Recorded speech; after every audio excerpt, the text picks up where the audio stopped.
Folks, welcome to a special edition of the Jake Feinberg Show. And over the last 22 months, I've interviewed many a musician. This generation of musician is not enthralled with mega contracts, ego, and the insatiable insecurity of younger people. These individuals came of age when there was no money, and individualism was seen as progressive and hip. Individualism from African Americans in particular took form in their country's drum rhythms, chants, songs, and dances. They might have grown up here, but they worked under the tutelage of family members who came from Cuba and Haiti and Puerto Rico. Their ancestors were the ones who came in the slave trade to these islands from Africa in what is known as diaspora. The traditions were taken seriously, the messages built into the drum, the vocabulary and the spirituality embedded into people like my guest. Spanish Harlem used to have conga drums in the hands of 75% of the youth at one time. Idols like Mongo Santamaria, Jose Mangual, Candido, and Danny Ray, otherwise known as Big Black, were seen as leaders in how they played and how they carried themselves. The physical nature of the instrument allows for streams of consciousness to open where they were not present before.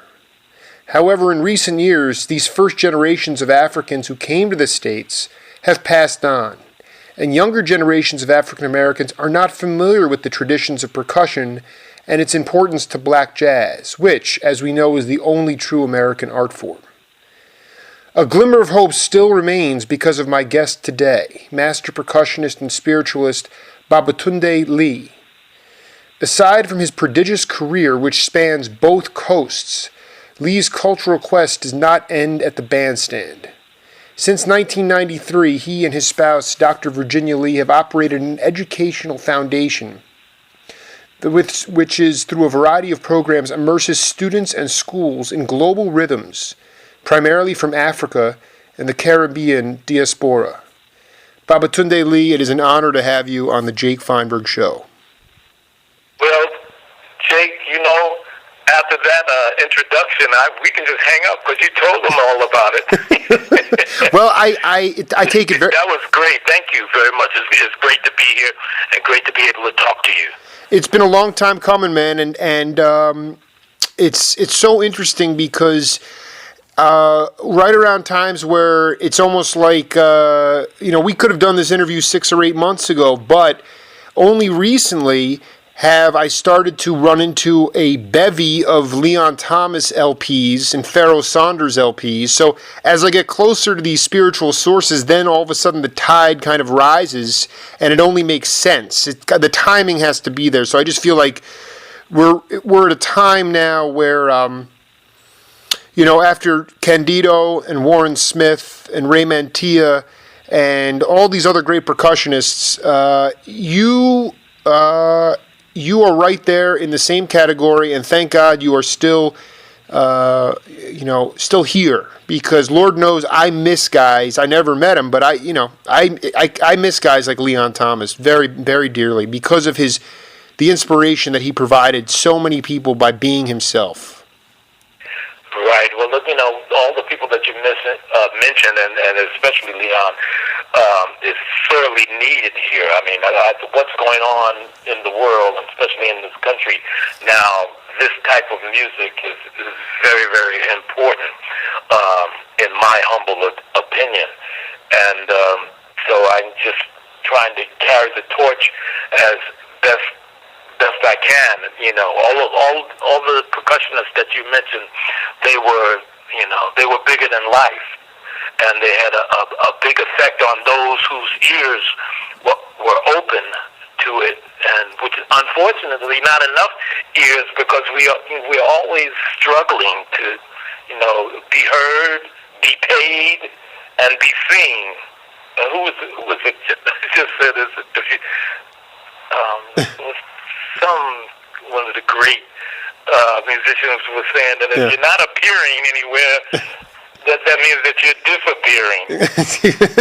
Yeah, well, I mean, it's... I kind of could relate to that. So it's just a struggle to get out of here, And listen, we are obviously from different generations, but we're kindred spirits. What I don't like about what I see happening now in society is that we have basically told our people what we considered valuable, what jobs are considered to be monetarily valuable. And I'm not saying that you guys should ever, no one's ever looking to get rich through playing, real music, but the idea of saying, oh, actually, there's really no value in that. And so therefore, you're going to have to pay to play, or you're just going to, sit in one night. I mean, to me, that is unsophisticated. That's postmodern. And in fact, it's my thesis that in many ways, we have really regressed from a human relations point of view, an understanding of who we are as people over the last 40 years. And there's a number of reasons because of it. But, like I'm sure you're going to bring this up in the interview too, like most of the cats that I talk to, they all say it's cyclical and this stuff will eventually come back. But I just don't know if it's going to come back, if you're going to need a total dissolution in order for it to grow back completely organically, Well, the thing is that, even when it's so-called back, it's not really here. I mean, when you look at the record sales of so-called jazz on the thing, it's like a minute part of what's going on in this country. I mean, what is like 0.001 or something of the sales of records. So that, so that makes it, the economics makes it almost impossible to deal with it because people haven't heard the music and they don't understand it. And as you so aptly put, that the music is devalued, especially what we're doing. It's like a catch-22, trying to survive and be out here because the key thing, the salient factor is the value and the value of what we're doing. I am combating that right now, which even trying to get into schools and teach young people K through 12 and colleges and universities and everything, and I run into that lack of value at every turn because not only is it a lack of value, it's a lack of understanding the history of what is going on, and they don't even understand that this music chronicles the very history of this country. It chronicles the race relations of this country. It chronicles the civil rights of this country. And to not understand that is, very dismaying, to say the least. But, it's downright criminal if one really looks at it because there are people who come and go and without the American people knowing who they ever were. Some of the people you talked about, Big Black. Big Black is a great friend of mine, and he was so innovative. And actually, I just saw him maybe about a year and a half ago when my band played the Watts Jazz Festival out in L.A. And he was there and did a duo with Randy Weston. Wow. Right, and it reminded me, it just put me back in time of when that was really going on, and people were hearing that, and they were, appearing at the Bothan in San Francisco and Keystone Corner in San Francisco, and all points, and it was just so beautiful, and to see them connect like they did, it was like no time had passed at all that they had been playing every day up until that point. I mean, it was a very beautiful thing to behold, and also it just made me very happy and very sad because people don't get a chance to see that, and that's very important to one's mind, body, and spirit. And that is when one's mind, body, and spirit is balanced. That's health. That's when one is that's a situation of health. But when one is out of balance, that's a situation of dis-ease, or disease, and right. So this music which is founded in African music, and the peoples of Africa and the diaspora and us being here in the West, from the South America to the Caribbean to the United States, is definitely rooted in that type of thing of having the music deal with mind, body, and spirit. And this music tunes up your being. And people don't understand that. I mean, when you feel those things, that's what is happening. It's aligning your mind, body, and spirit. I mean, that goes through a lot of the drumming and music traditions of Africa, is that this music tunes your being, that it balances out all the important factors of your life, like mind, body, and spirit. And we sleep it. This country sleeps it. And for all kinds of different crazy reasons, and they don't understand it, and they don't hold these, masters and sages in high esteem like they need to be. I just talked to Cecil McBee yesterday. We didn't do an interview, but we were talking, not about necessarily the drum, the patterns, and the rhythms, which we will explore later in this interview, but he said to me very clearly, America right now, as we speak, is on the edge. And he said that the truth is the entire world is watching. And we have a bit of a madness going on in this country. And I am not going to say that it is completely unfounded, because there are many, many very decent people that are crushed under the weight of huge amounts of debt. When, like he said, the mind, body, and spirit is imbalanced because of this pressure and stress that has enveloped the nuclear family. And so, in that sense, it's not a lighthearted situation. But this idea of somehow that technology, I mean, I see it, I've been in education for a good portion of my life, teaching, and it's this thrust towards this digitization, this mechanization, this idea of, technology can solve all of these problems, yet it is the most sterile thing. And I'm actually curious, my question for you is, what kinds of schools are you looking to go into, and what are sort of these sort of encapsulated sound bites, or things that these administrative people sort of give you that push back against you? What do they say to you that makes it hard for you to get into these schools? Oh, well, basically it's about economics, and that they can't do.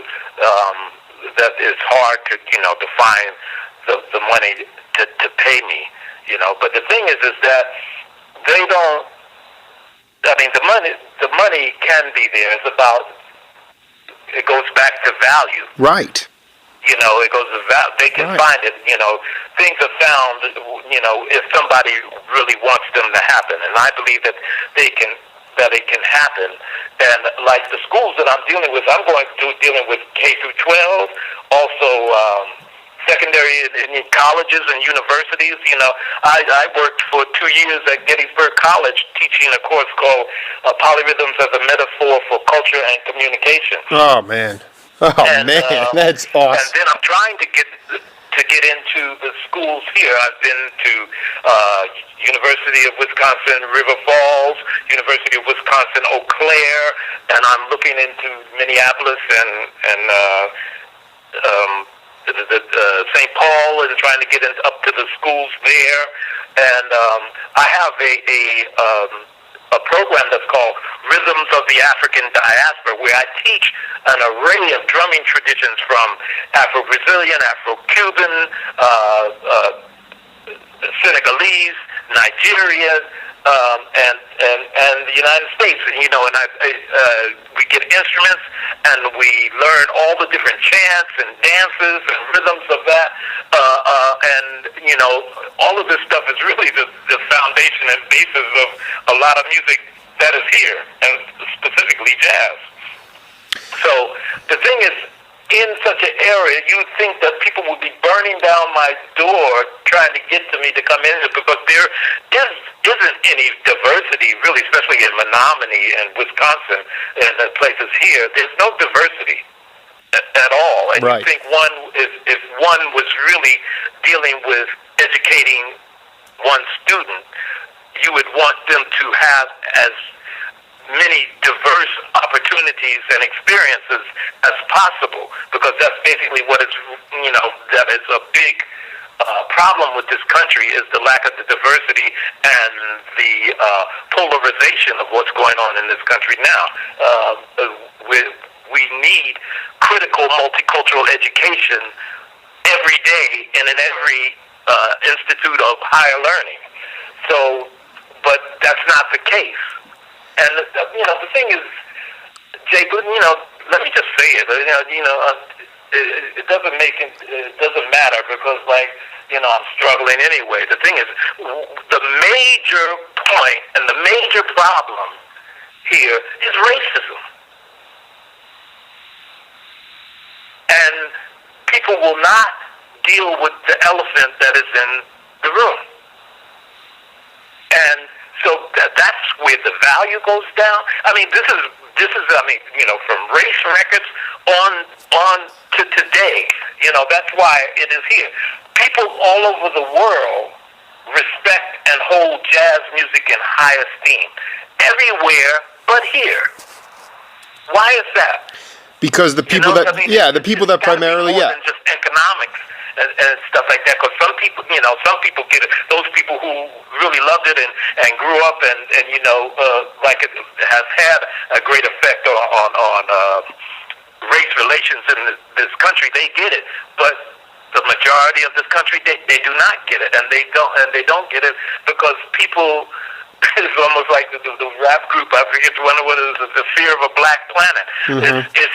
It's as simple as that, and as complicated as that. No, that's I'll tell you. I kind of sense that this would be a heavy interview. I completely agree with you.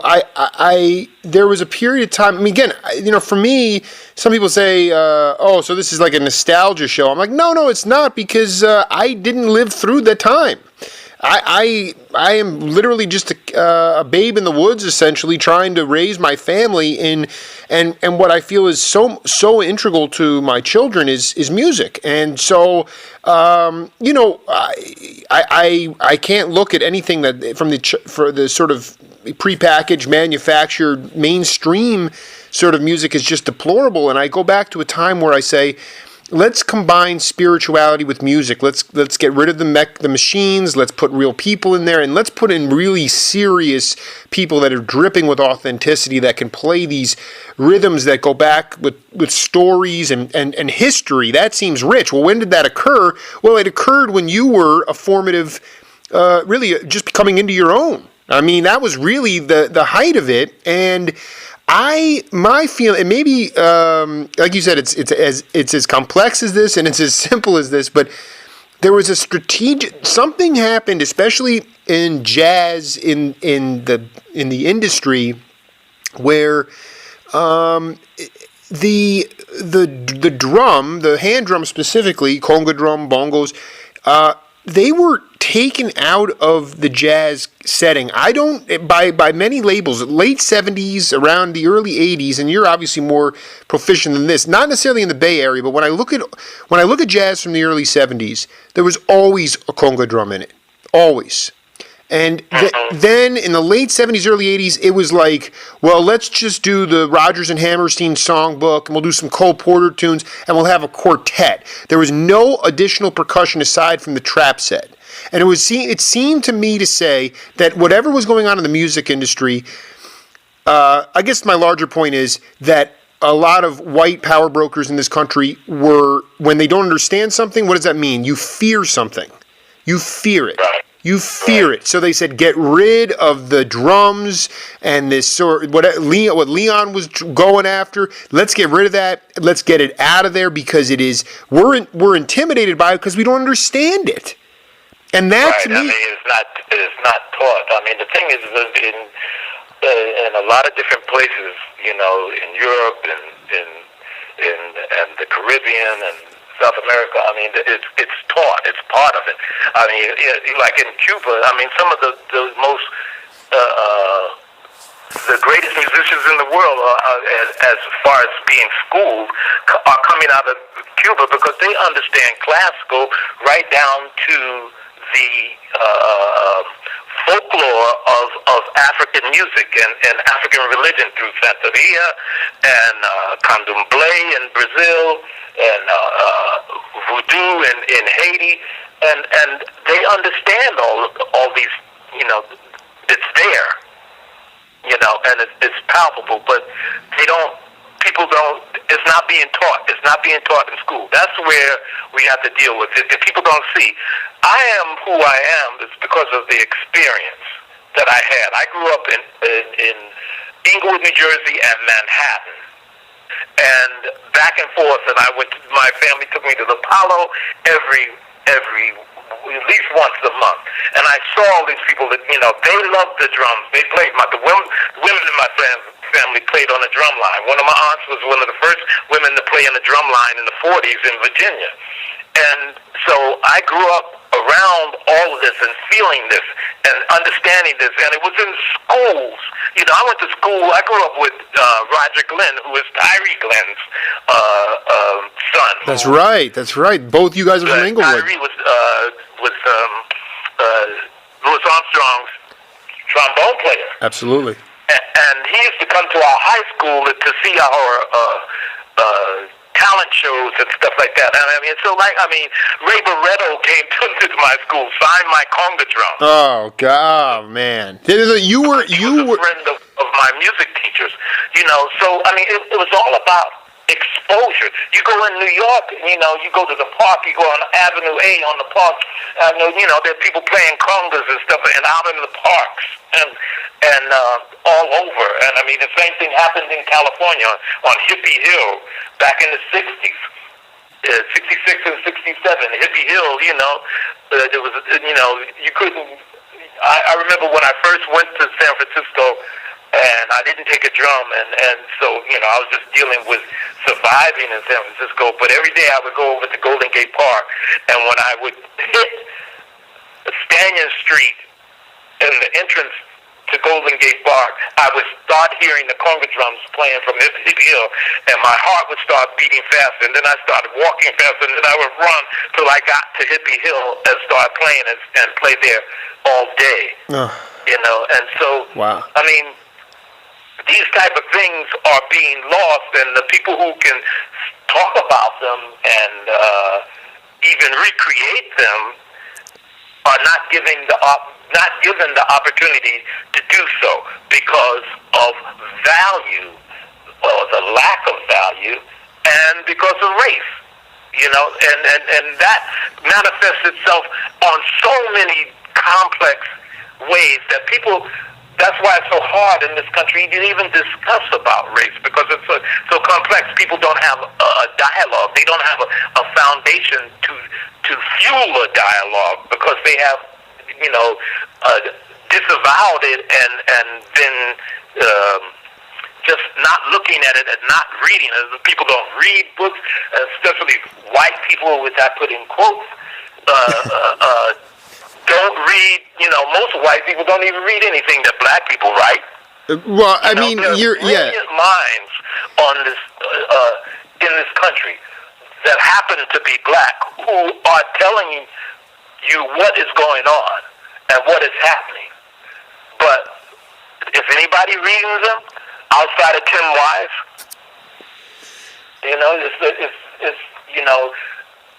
the thing is, we are here, we are Americans here. There is no Black History Month. Every day there's a History Month, an American History Month of people of all colors and all ethnicities in this country. Something was happening with all of us every day, and it needs to be taught, and it needs to be researched, and it needs to be understood. And if you're a human being, there's no reason that you can't understand it, given the information. Just so many. You've obviously been following my show because I went to NPR, about a month ago, and to pitch my show, and that's what I've been really from the start of my program. I wanted to have a discussion about race and racism, because it's still the original sin of our country. It is still, it rears its ugly head in so many complex and weird ways. And I wanted to do it through authentic people that are true leaders, not people that are paid political pundits you hear it on a surface level, but the idea, going back to the public school thing, my daughter's in public school right now, and the feeling that I just get from these, they are facilities for learning, quote unquote, but yet the administration at every level in every state, Lord knows Wisconsin's been embroiled in it as well, it's just about survival. It's just about doing just enough to get a budget passed for the year. Right, and that's why they got that teaching to the standardized test and everything, which is also criminal. Right, but all I'm saying is, if it comes down, if they are literally petrified that the state, depending on the legislatures, because we're quote unquote broke.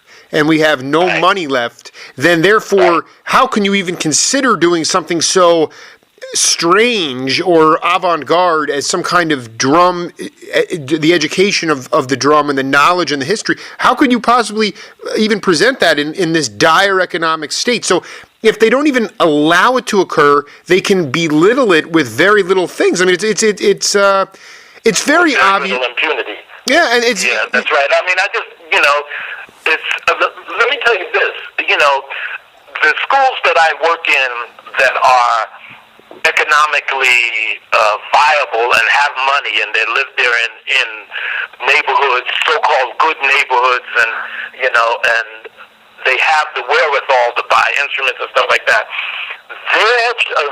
they're usually middle class to upper middle class parents. They are getting a well-rounded education because they have all what is needed. I go to some of those schools and they're teaching jazz, and and they have the instruments, and they bring me in, and they pay me well, and they do that, and the kids, are getting a 360-degree education is what is needed. So it's not like there's no examples of it working, of having a well-rounded education system in your school, that it doesn't work. It does work. You can see it. But outside of that, and where the economics come in, nobody is there. Or I won't say nobody. I would say not enough people. We don't have enough people who are advocating to change what is going on, so that all children, public schools should be funded and dealt with, so that those children that go to the public schools get the same thing that the schools get where the economics are better. It's as simple as that. Bring in the thing. I'm around. It's just not me. There's a lot of musicians and drummers and poets and writers and stuff that are around, available to go into the school now. One just needs to seek them out and to research and find out what's happening. The answers are laying right in front of us. Absolutely. So we use them? No, they don't use them. And Tom, one quick story. Go ahead, yeah. It just happened to me yesterday. Yeah.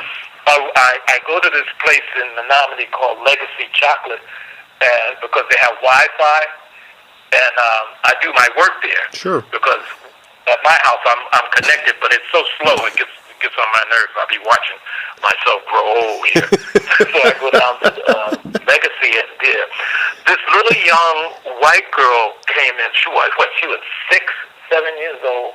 And this is the first time this has ever happened to me in this area. Her parents were at the counter ordering what it was. She came and sat with me and had a conversation. We had this lovely conversation. She wasn't afraid of me. She was very open and very inquisitive, and she was being homeschooled by her mother. Oh dear. Right, and so, to me, it was just so refreshing, to see that and have that happen. And I complimented her parents, or whatever it was they were doing, because this is the kind of human being that we need. They're not afraid, and they go and they make connections with their surroundings, and that was beautiful. And I'm saying that this same thing can happen in public schools. We need to deal with our public schools. We're paying taxes for our public schools already. So, why do you have to come up with money to send your kids to special schools and charter schools and stuff like that?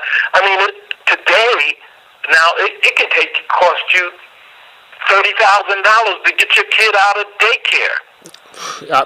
We're going... but I want to be very clear about something, because when you were growing up in Inglewood and right around that early 60s, you were 18 or so, in the late 50s, I think, and, right around that time there, let's be clear, okay? I don't really like the way Obama says it on the campaign trail. He says, we need the wealthy to pay their fair share. I'm sorry, but across the board, we had a tax structure where if you made over $100,000, every dollar after that was taxed 90 cents to the dollar. We were awash in money. And now, with tax rates the way they are, purposely being kept down in order to starve essential learning programs like music. I mean, that's where the money is. I mean, the idea to say that, what we're asking for here is essentially we're pleading with billionaires who have a house full of Legos, and then they have a house across the street they also have full of Legos. They're never even going to touch those Legos, but they still have that other house, and we're pleading with them to release some of the money so that we can have what we're talking about here, a little bit more of a holistic society. I find that embarrassing almost. I think that's... actually, what's going on in the United States is really embarrassing. It's embarrassing. And that's what we're on the brink of taking a big step into the past. Exactly. And bringing back the past and the 50s and before. And it's frightening, actually. I would go farther than that. I would say we're taking a big step back way before the 50s, because you know what? The time that you were growing up, we weren't functioning optimally on every level, but there was a lot more money in the system, and it was because of our tax rates. And all we're really saying here is, let's go back to some kind of, I'm really glad that we're having this conversation now, because I know that come next week at this time, I will, if a certain outcome occurs, it will be completely a bought-off election. I will have no faith in our political system anymore, and at all. It will be complete. It'll be completely broken. And that also goes back into race, because the thing is everything that has happened and everything that you see, and people are saying that it's there to see, it's there to research, the truth is there to see, and people will still vote in another way. I know. Everywhere. Everywhere. So, why is that? It's because, it's just like, what you're seeing in the street. White people don't want a black president. I want to rephrase that, okay? Because I'm white, and I am a very big supporter of Barack Obama. But Jake, what I'm saying, when I say white people, I'm putting it in quotes, right? Because what I know, there is no such thing as race. It's a social construct anyway, and so when I put white people in quotes, I'm thinking of those people who don't understand that that this is a social construct, and that there is no such thing as race. But what is real is the consequences of race, as far as when people are doing things because of the color of one's skin. People go hungry because of the color of their skin. People can't live where they want to live because of the color of their skin. People die because of the color of their skin, and be incarcerated because of the color of their skin. So the consequences of race are very, very real, but there is no scientific basis for race. And I wish it was mandatory that everybody had now that science has come to the point that they have a DNA thing switched and shows how that the whitest of white can have ancestors that are in Africa, and that the blackest of black can have ancestors in Norway and Scandinavia. So, and if you understand that, then there's no reason for you to be as stupid as one can be. I want to make a point that I'm not sure if you've come across, but it just kind of crystallized for me. There's a reason why there's resentment in this country, mainly because last time that we had an election, Barack Obama got elected with a majority of the vote. Millions of Americans from all different walks of life voted for him.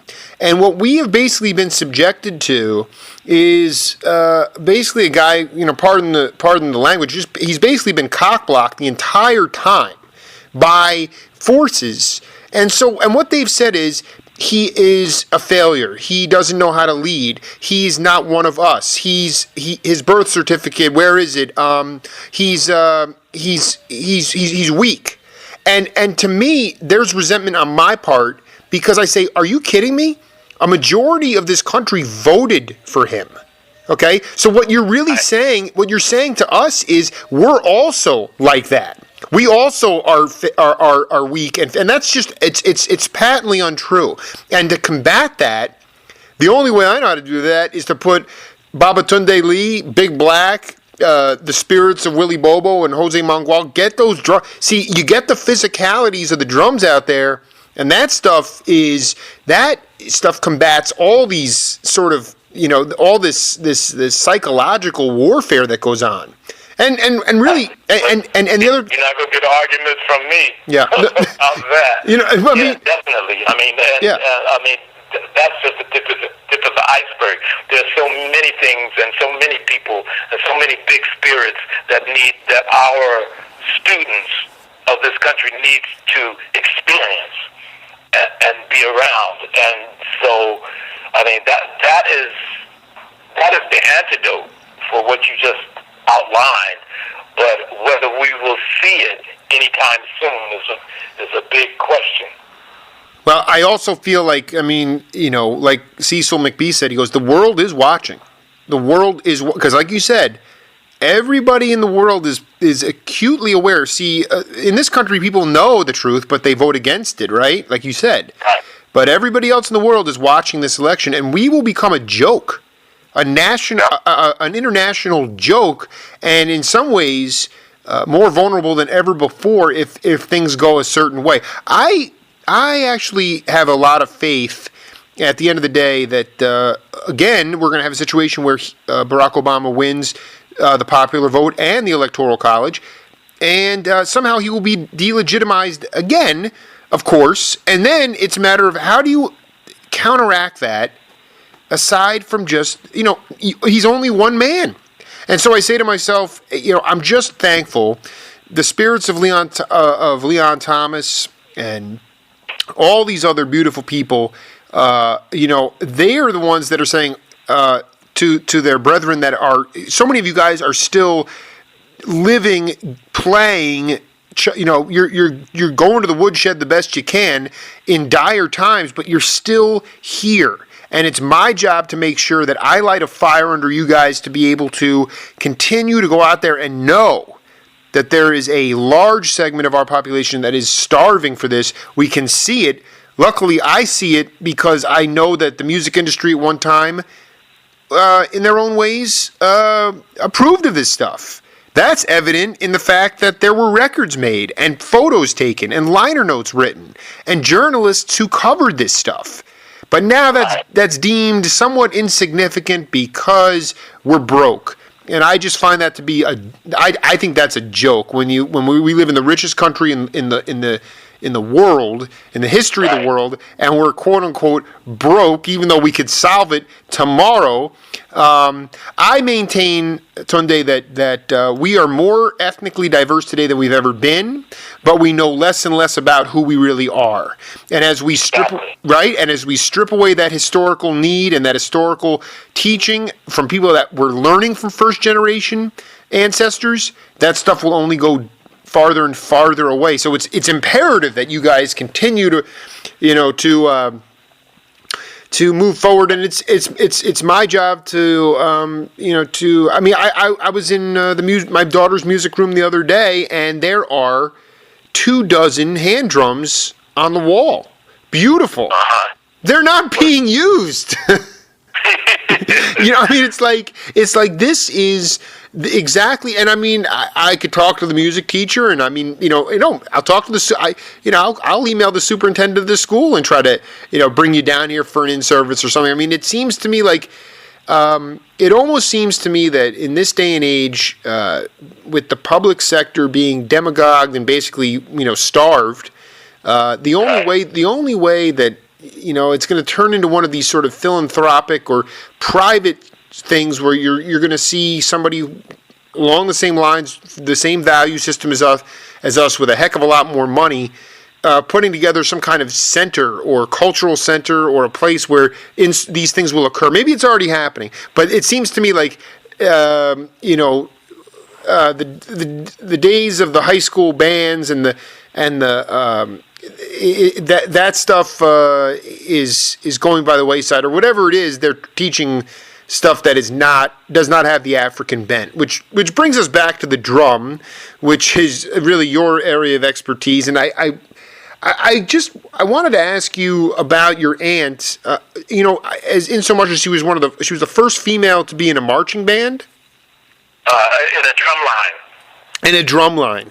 So my question is, okay, aside from the drumming itself, tell me about the stories that she would tell you about the meanings of what the drum meant and the language that was communicated through the drum. Well, the thing is that it wasn't so romanticized because we were doing it. We were living it. I learned from experience and seeing them. It wasn't so much that she was sitting down, because she wasn't thinking about, what she was imparting. That was the thing, and especially in African American families, a lot of information is passed by experience and one seeing and doing, and not so much especially in African American, of sitting down and saying, well, this is this and this is that. No, you're doing it, and nobody told me to play drums. Nobody offered a drum for me to play or anything like that. The way I started playing was when I was 11 years old. I was walking home from school in Inglewood one day, and I watched it was in the spring, and all the kids were preparing for the Memorial Day parades and Flag Day parades that were coming up, and so I saw this one group where they have a drum line and a lot of girls with batons and doing dance steps, and they were practicing, and they couldn't get this one rhythm, and I was sitting there watching this, and they couldn't do the rhythm. They kept doing it, kept stopping, they get to a point, and they fall apart. And then I just said, I walked around the fence, and I came out and said, can I show you? And they said, yeah. And I took the drumsticks and finished the rhythm for them and showed them how it did. That was my first time touching a drum. But I knew it. And I knew what was happening. I knew how to do it, and nobody had told me anything. It was right. I like that. It wasn't romanticized. It was just done. Right. It was. That's what by experience, having young people see these things happen. It's much. Because we have a lot of people who are telling young people, you need to do this and you should do this and do that, and pointing their finger down and looking down their nose at them and telling like that, and that's not working. We need to set up the circumstances where they can experience and they can see. You know, people need to, you know, what I saw at the Apollo Theater was priceless. Let's talk about that. Why don't you fill us in on that? Oh, well, yeah, I mean, I saw from Sandman Sims, who's dancing, to Betty Carter, to Marvin Gaye, to James Brown, the Spinners, Temptations, Aretha Franklin. You know, I mean, I saw all the real deal. I saw them turn the place out. Not only did I see it, I felt it. You know, and that was very, very real. And I saw all those people. Then they had the big band, Ruben. Oh, what was the name of the band that played for everybody, man?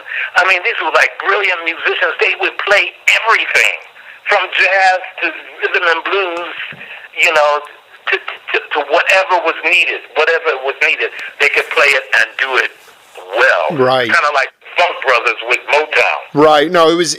I refer to your generation of musicians as the jack of all trades. It didn't matter if it was blues or gospel, jazz, soul, but everywhere in those. Well, I guess. You know, it's really interesting. You just look around at these records, like Irving Berlin. He had this trio. And all of a sudden, I see this record, Pizza and Bongos, meaning right. You know, and it was like, oh my God, here's this guy. First of all, it was Bagels and Bongos, which was done at the Jewish Community Center. So you had sort of this bent on saying, wow, here's this trio who's playing a lot of the American songbook, but is also doing some, you know, they're swinging, and now they're bringing in this drum. What an interesting concept that is. And then all of a sudden, there are these stories, you know, George Shearing, this blind pianist with its amazing self-confidence, who brings in guys like Armando Peraza. Armando Peraza. Yeah. In fact, I had those recordings, and like, Armando is very, very high up on my list. Like, it was this one recording that I listened, one track on George Shearing's record where I think it was Ritmo La Cintura. That was on there. I listened over and over and over again because Armando would play there, and they traded, you know, little fours on one part between the band and Armando, and he would do this one thing with the bass part of the congas, man, that just used to wreck my nerves, and I listened to it over and over until I learned how to do it. That was the, yeah. So, I mean, I was there, I saw all of that, and that was, my family was unique as an African-American family back in that time, is they loved all the Afro-Cuban music. I tell people I knew how to mambo before I could walk. Yeah, because they were holding you and doing the dances, right? So you felt it in your body. Yeah, and plus I had 9 aunts. My grandmother had 13 kids. I had 9 aunts, and at one point we all lived together, you know, and they all took care of me, and I became the dance partner to all of them. I love it. They took me to grown-up dances so that I could dance with them.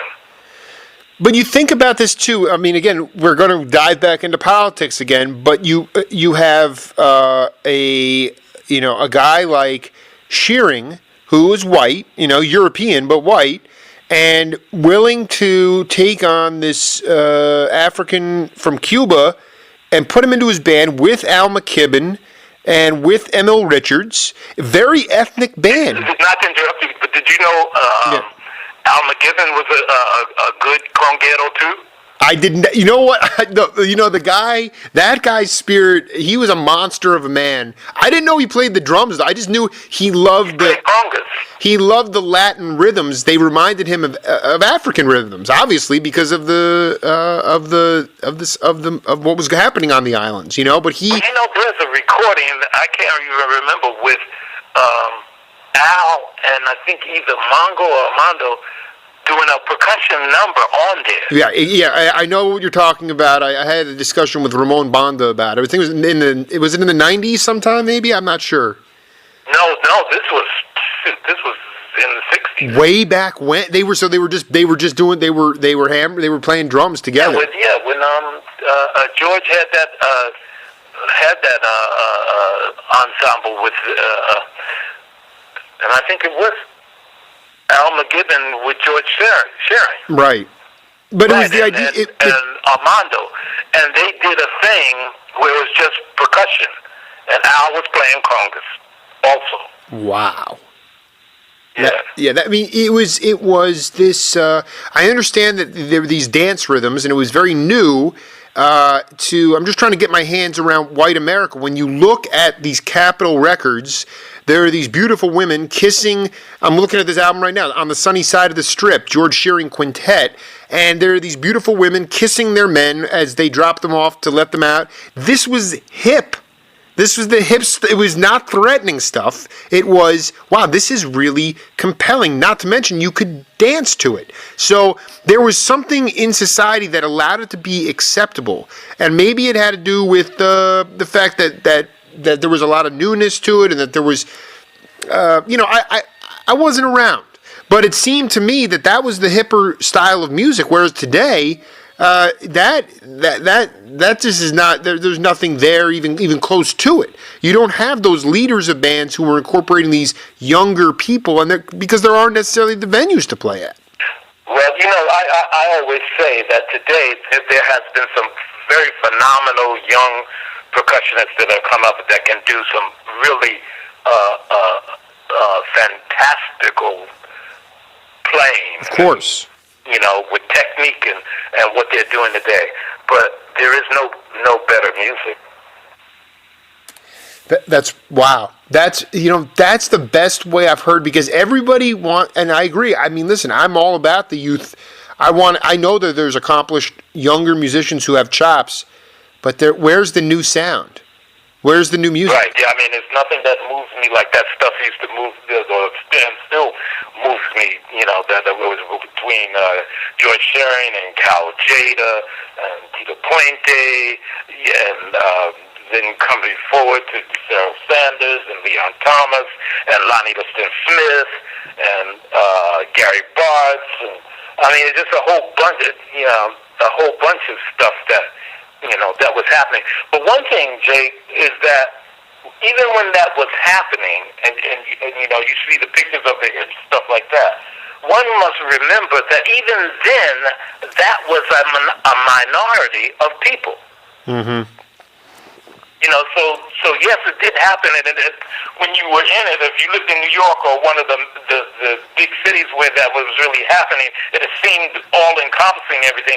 No, that in each of those places, it was a minority, and it was only having an effect on the people that were open to it. But it's the same thing that's happening here. Segregation is still alive and well, and there are whole communities who don't know these people, who never heard their name, who never heard the music. And if you say jazz, they'll say, I don't like jazz, or I hate jazz, and they've never heard jazz. They've never seen any kind of jazz played live nowhere. They don't even know what jazz is. I think we're preaching to the choir on that. I mean, it's mind-numbing, but I think you're right. I mean, that's also something that I've tucked into my memory bank, is that the trombonist Al Hall Jr. he said to me that you really had to go scout this stuff out. You could right. you could, this wasn't just out there for, it wasn't like the masses were thronging. I mean, there was always pop music in the forms of Sinatra and other things like. But then, I mean, there was just this mentality. I maintain it doesn't matter if it was blues with Muddy Waters and Sonny Boy Williamson and Chuck Berry, or bluegrass with Bill Monroe, or jazz with Louis Armstrong and Train and Bird and Mingus. These were first generation guys who really they knew exactly who they were. They knew where they came from. They understood the history, and then they had this rabid young group of people that they could mentor. And it was a right. I have a lot of so-called white friends that when we're talking like this, and they tell me about their inclusion into the music, it's usually somebody that turns them on to something to a recording, right, or the radio program. That they had an older brother or older sister who said, you should check this out. And when they heard it, it totally changed their lives. Exactly. And it totally changed their lives. And so, I mean, that's the thing, is that not enough of that has happened. It's proof that it can happen. It's right there. And that's who the audiences of today of creative music. But like I said, it's still in the minority. And the other problem is that our media has saturated people with just this cacophony of crap, and that's what people's ears are used to. I see regular families driving in cars listening to these drum machines and people that are, I don't know what their messages are. I'm sure these people are very gifted. In fact, most of these pop musicians, I hear they really can play great music. But the cross fertilization of music, the idea that John Lee Hooker would go and play with John Mayall and Blue Mitchell would play with John Mayall and you and Leon Thomas, who knows what would happen. It seemed to be collectively through the leadership of guys like Dizzy and guys like Norman Granz and other leaders, and I have to believe politicians as well. There were opportunities for this stuff to be heard. Todd Barkin, my guest I'm having on, did you play at the Keystone Corner? I used to live at the Keystone Corner. You tell Todd I said, hey. I will. No, please tell me a good story about you and Leon and Pharaoh getting down. I have a recording from '71 from the Keystone with Pharaoh Sanders. There's no personnel on it, but I'm wondering. I was praying, I'm like, maybe Tunde's on that album, on this recording. But I'm on 3 of Pharaoh's recordings from the Teresa Records days, and I worked at Keystone with Pharaoh and Leon. We did a string of New Year's Eve, but my very first gig with Leon was at Keystone Corner. The way that story is I was back east, and I had been in Richmond, Virginia, playing with this group Juju, and I had come to the end of that, and so I went back home to Inglewood. And when I first got to Inglewood, one of the first people I called was Leon. And just to preface that, Leon, when he first came from East St. Louis, he came to Inglewood, New Jersey, and was living there and working in a factory with my aunts and uncle and my mother. Wow. And he joined the First Baptist Church that we all went to, and he joined the choir. So I saw Leon Thomas turn the choir out every Sunday. And then when I grew up and I went away and went out to California, then I came back in the early 70s, and I called him, and so I said, Leon, I just want you to know I'm back in town, and need some gigs if you want to call me. And he said, yeah, cool, that's good to know. And then he said, I need a drummer. I said, well, I'm here. He says, no, I need a stick drummer, because he only knew me from playing congas. Right. And I said, you haven't seen me in a long time, but, I play traps now, too. He said, what? And it was a Monday night. So he said, come to New York, down to the studio where he was doing that. He said, you come down there tonight. I went down there that Monday night, and I played with him. The next day, we were on a plane to San Francisco and opened for a week at Keystone Corner. And okay, so what? Well, we don't need to get into that. Is an I love these stories. Always seem to occur like the crossing of paths. It's like, hey, I do this. Okay, come down next day. Boom, you're on a road trip. What a thrill. I mean, that stuff is legacy. That is legacy stuff, and that's why as a journalist, I love chronicling it. This is the absolute in the pocket time period for me. It's more glamorous. The early '70s to me is so much more glamorous than almost any other time period. Even the cultivation of jazz and the beginnings of Harlem, it's a little too distant for me. But yet you guys, you tasted it, and you were with those people, and you still. And we were outside of the proverbial box, for one thing. Exactly. And so, I correspond with Juma Sultan on Facebook, but he used to have a place called Studio We that we used to hang and go down there and everybody there. Then there was the Artist House, which was Ornette Coleman's place that we played at. And I have a great Ornette Coleman story. When I was with Juju and we came from California and came to New York, we played at the Artist House. Ornette heard us, and he was on his way to Morocco for the winter, and he said, okay, just stay in my loft. He put us up in his loft for the winter. Oh, my God. While he was gone. He didn't know us from nobody. He had every instrument known to man in that place. We could have just backed a truck up in there and then right, just got, right. But he didn't know that, and he liked what we were doing, and we stayed there. I got the Julius Hemphill was staying there with us, so I got to hang out with him, and then Ed Blackwell came. I got to talk shop with Ed Blackwell at the Artist House. I got to sit in with Jimmy Garrison at the Artist House. And so, it was like the time was just so rich. Oh, man, you got to believe it was more now than I did while I was living it, because, I was hanging out with used to play at the Tim Palace with Leon, and, the circuit, we would go to Chicago, to Detroit, to Rochester, New York, D.C., down to D.C., and places like that. So I did all that circuit with Leon during that time, and come back to New York and just hang out and go see everybody. At the Tim Palace, I saw Junior Cook, Harold Mayburn, the bass player, Houston. Clint Houston. Clint Houston. Clint Houston. And them play, and it was so phenomenal. And I didn't see Train with Elvin. I saw Elvin a lot later than McCoy, and I worked with McCoy. Right. But I didn't see that group. But when I saw Harold Mayburn and Clint Houston and Junior Cook, and who was playing drums? I can't remember who was playing drums.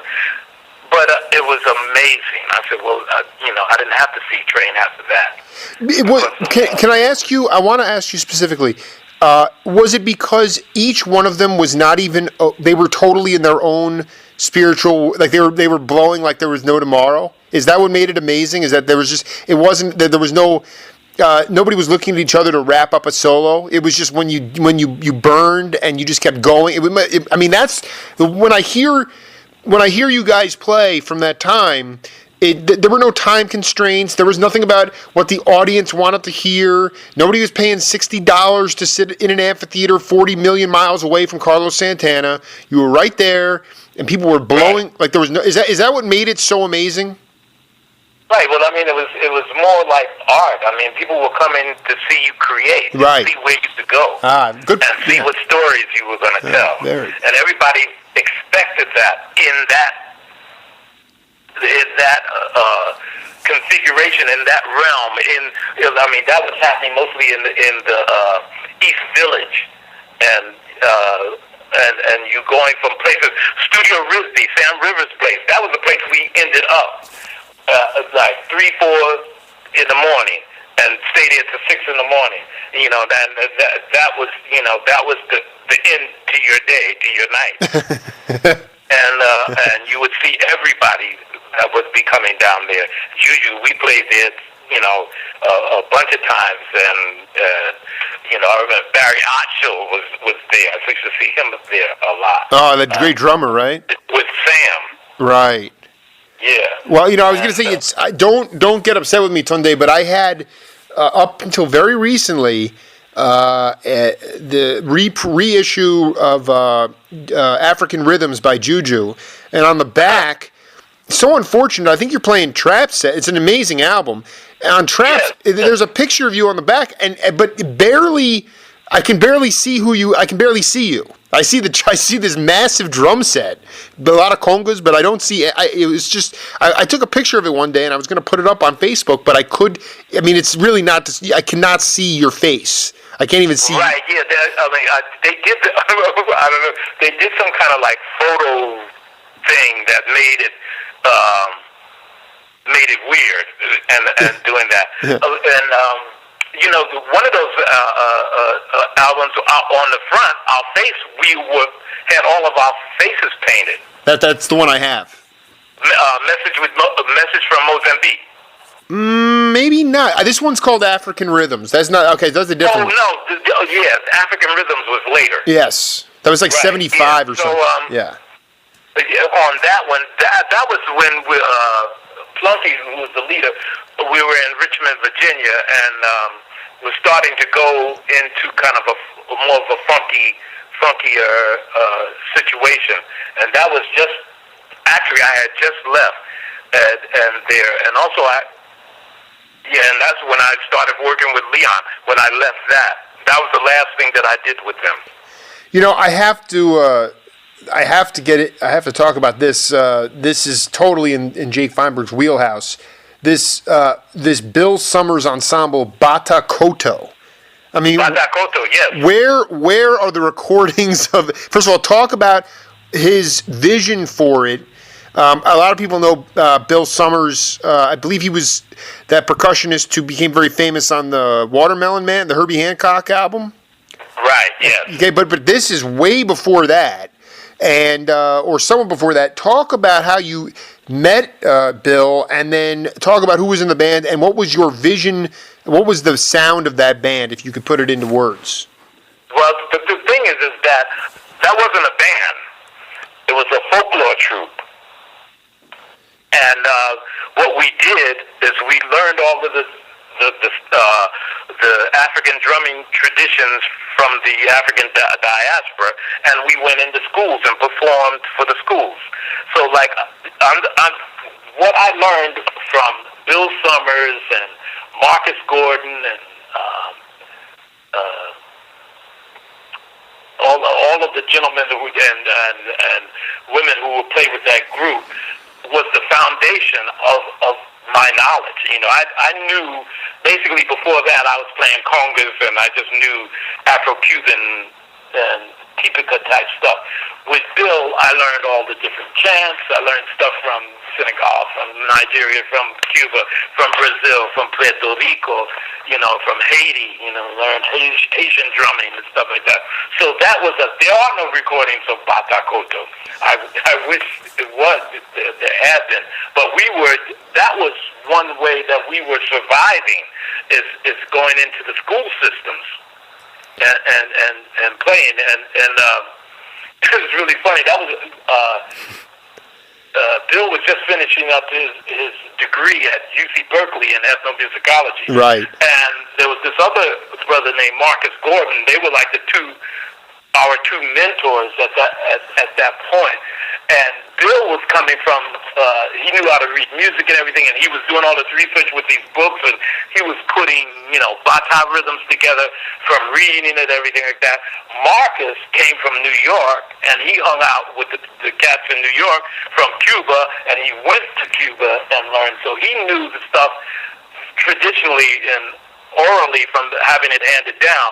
And I remember they would have great fights. I have fond memories of them, hassling, arguing on how it should go because of their two schools from where they were coming from. Hey, Tunde, I have to ask you, what we keep coming back to here is education.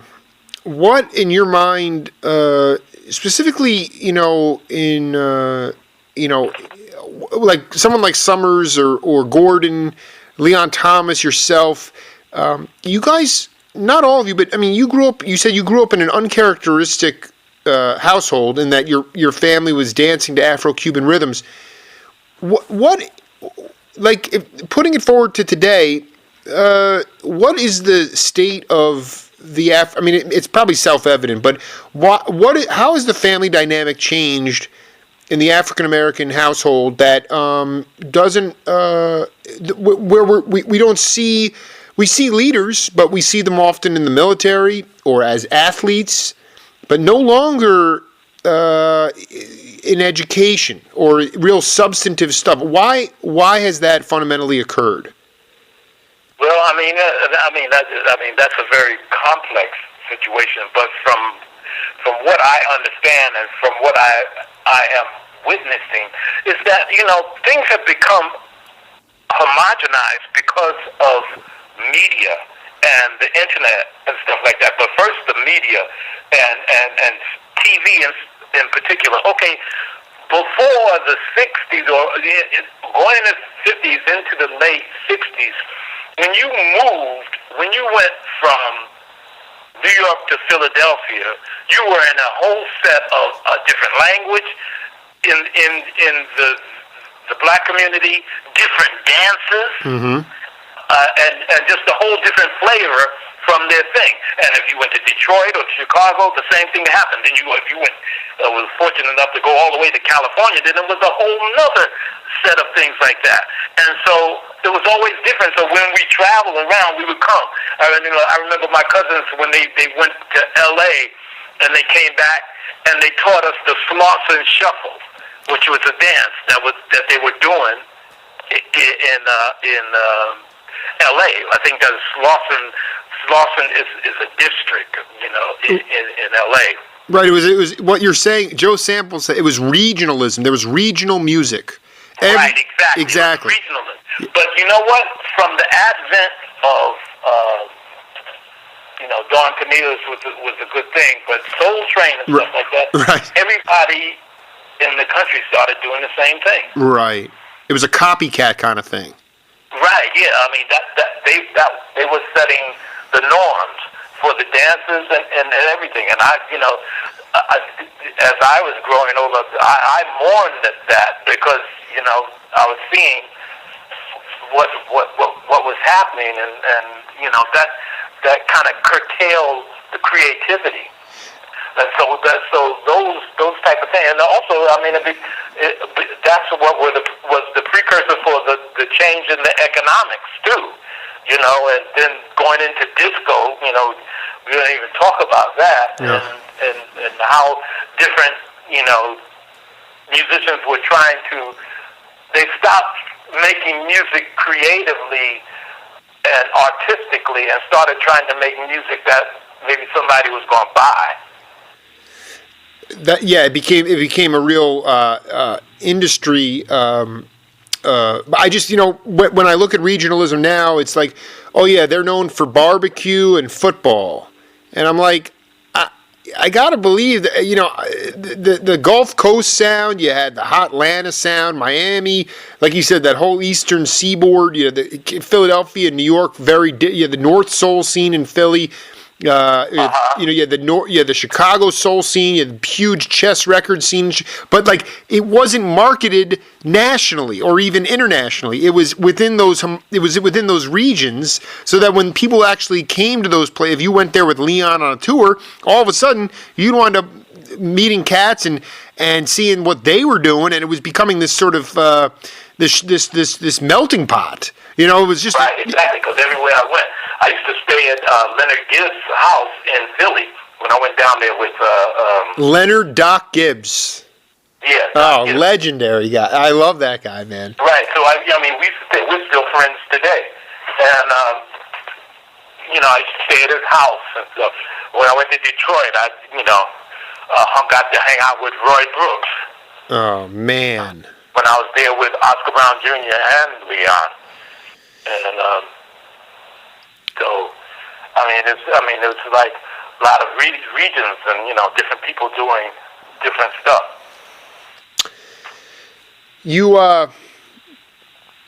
We've been going for an hour, about an hour 15 right now. I feel like we could probably maybe pick this up again, maybe next week and do some more. How do you feel about that? I think this is important to get the stories out. Maybe somebody might be, interested in to try to support this and get something happening. Maybe we can create a movement. Who knows? Tunde, I'm being very serious, man. I when I hear, I mean, listen, when I do when I talk to Black, I know he's a teddy bear, but I also know that there's a lot of rage inside of him. Oh yeah, but right. but because I mean, but I know, like, we just went for an hour and 15 minutes, and I mean, it was flawless. And I'm at a point in my life where I'm somewhat independent. I know that I can no longer function in a bureaucracy, especially in these right-to-work states. Right. So I have to go in order to support my family and do my job. I have to create my own thing, and I feel like in some ways it's better to be a team than to be sort of disparate or out on an island on your own. And so I mean, after talking to you today, I sort of feel like, maybe a Kickstarter project of some sort to raise some money and at least start the process of being able to, I would love to be able to get you to come down to even my daughter's school to do an in-service to meet, for the kids to meet you. They don't have exposure to anybody with authenticity. In the minute, I shouldn't say that because their teachers are good, but the minute that they see somebody like yourself, like that girl in that you saw yesterday, they want to know more. They're intrigued. They're open-minded. They're thirsting for it. And so I have to figure out how to maneuver through the system and see what is available. There are some art council stuff down here, but irregardless. Where are you exactly? Where's that school? Well, I mean, I'm in Tucson, and my daughter goes to the public school system is the Catalina Foothills School District, and it's like I said, their music room is stacked with 24 African drums. And I just believe they're collecting dust. I mean, it's not, exactly. And I have to figure out a way and I'll just go directly to the superintendent and say to her, these are I want to know who I need to talk to be able to bring you down here for a week where you can go to some different schools and do some trainings and see what's going. The truth is that's kind of what that's what I can do, because all I know is you guys are still alive. You guys are still here. Yeah, well, I would love to do that. And so I will give you whatever information and energy that I can to make that happen. I mean, is there a place to play, like a venue, where I could come and do a residency with the kids and then end up on the weekend and bring some musicians in to perform somewhere? I think the most realistic thing is, that because we for economic reasons would be to bring you down singularly and then surround you with some other cats to play. That are there. Yeah, absolutely. Right. I'd be into that too. I have to, exactly. And Tunde, I don't want to put a timetable on it. I just wanted to before we wrap up this part one. I just I will do. I just my spirit is in transcends who I am, and I believe very deeply in this stuff, and I just want to be able to implement it and find those people that are willing to support it, and they are out there. There's, but I have to kind of get caught up on that side of it. I can talk, I can give an introduction like I did, and you could say we can hang up the phone now and we're done. But there's also the stuff, the purse strings and the other things like that. That it's the money's there. You just have to search for it, and you gotta find it. I know. I mean, that's the story of my life. I think it's the story of jazz, actually. Right. But no, let's do a wrap up here, and then we'll try to set up another interview in the next week or two. Okay. Well, yeah, that's cool. All right, Babatunde Lea. We've only skimmed the surface, but Next time I talk to you, I hope that a majority of this country makes the decision they know is right and can keep us afloat here as we continue to try to be resourceful and create opportunities for younger kids like my daughters to be able to grasp the history of the music, not through books, but through heroes like yourself. I can't thank you enough for joining me today. Oh, you're very welcome, Jake. And I relish the opportunity to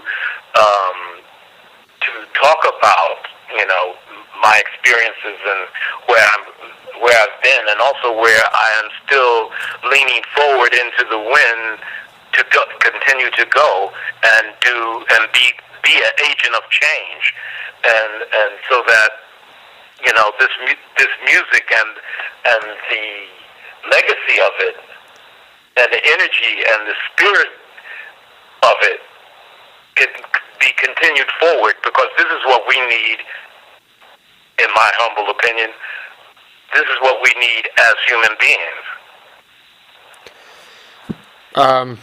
Levels of consciousness, 1979. Anytime that a jazz album comes out post 75 and is getting the reviews that this one did, I need to order this album for the next time so we can play it together, because this is, you keep creating, forever creating, and know that that your work will live on for a long time, and that in some ways there's many chapters left to write. So we'll talk soon, my friend. Yeah, I'm concentrating on the chapters that are yet to write. Exactly, and that's what but you've already done a lot. You need to relish in the fact that ignorance is there; it always will be, and this stuff is always needed to be scouted out. But when we get to this edge of depravity, when we get to the point of where we are right now, where it is so palpable how and frightening, it's almost at that point maybe the cycle will come back in the most indigenous ways. In the most unexpected ways. Maybe it's not Africans, maybe it's Chinese, maybe it's Asians, maybe it's who knows. But these things will develop again, and your brotherhood and your generation of musicians will be directly responsible for it. So bless you, brother, and we'll talk soon. All right, thank you very much, Jake. You take care. I'm looking forward to talking again sometime in the near future. Me too, Tunde. Take care, brother. All right. Bye-bye.